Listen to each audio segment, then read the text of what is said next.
اعوذ باللہ من الشیطان اللعین الرجیم بسم اللہ الرحمن الرحیم نحمدہ ونصلی علی رسولہ الکریم اما بعد قال اللہ تبارک و تعالی فی القرآن المجید والفرقان الحمید وقولہ الحق وهو اصدق القائلین بسم اللہ الرحمن الرحیم ان الدین عند اللہ الاسلام۔ معزز ناظرین کرام، میرے پیارے چھوٹے بھائیوں اور بہنوں، السلام علیکم ورحمۃ اللہ وبرکاتہ۔ امید ہے آپ سب خیریت سے ہوں گے۔ اللہ تبارک و تعالیٰ آپ سب کو صحت و سلامتی عطا فرمائے انشاءاللہ۔ الحمدللہ مسلسل تعلیمات آل محمد کا سلسلہ جاری ہے، اور آج کے لیکچر میں ایک بہترین ٹاپک لے کر آپ بھائیوں اور بہنوں اور مومنین و مومنات کے لیے حاضر ہوا ہوں کہ کچھ دوستوں نے یہ سوال کیا تھا کہ دین اور مذہب میں کیا فرق ہے؟ آیا دین اور مذہب ایک چیز ہے یا دونوں میں کوئی فرق پایا جاتا ہے؟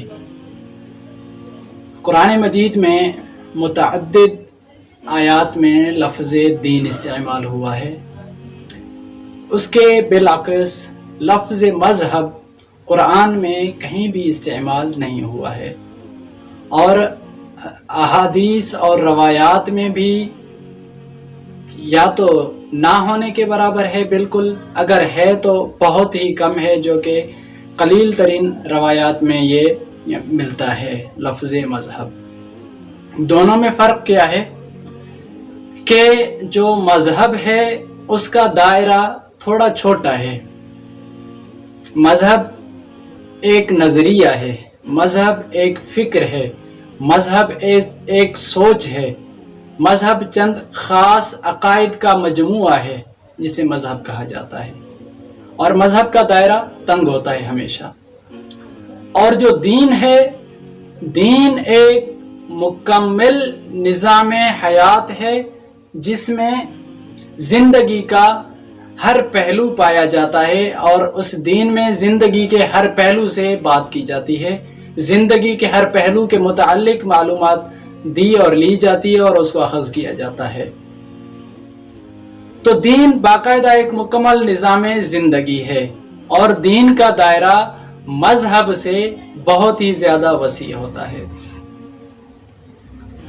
اور جو دین ہے وہ دین مختلف ادیان اس دنیا میں پائے جاتے ہیں۔ اب کون سا مذہب ہمیں اختیار کرنا چاہیے، کون سا دین اختیار کرنا چاہیے، کون سا دین جو ہے اختیار نہیں کرنا چاہیے؟ آیا دوسرے ادیان بھی ہیں یا دوسرے ادیان نہیں ہیں؟ دین کی جمع ہے ادیان۔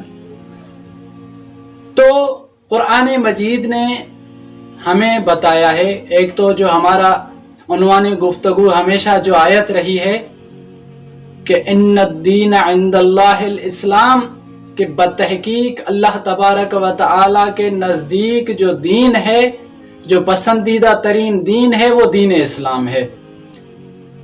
اس آیت کے معنویات سے یہ بھی پتہ چلتا ہے کہ یہ اللہ کا پسندیدہ دین ہے، لیکن اس کے علاوہ اور دین بھی، ادیان بھی موجود ہیں، یہ دلالت پائی جاتی ہے اس میں۔ ایک دوسری آیت ہے کہ وَمَن يَبْتَغِ غَيْرَ الْإِسْلَامَ دِينًا، کہ جس نے وَمَن يَبْتَغِ یعنی جو خواہش رکھتا ہو، جو چاہتا ہو، غیر الاسلام دیناً، کہ دین اسلام کے علاوہ کسی اور دین کی اگر خواہش رکھتا ہو، فَلَن يُقْبَلَ مِنْهُ، اس سے وہ قبول نہیں کیا جائے گا، وہ اس سے نہیں لیا جائے گا۔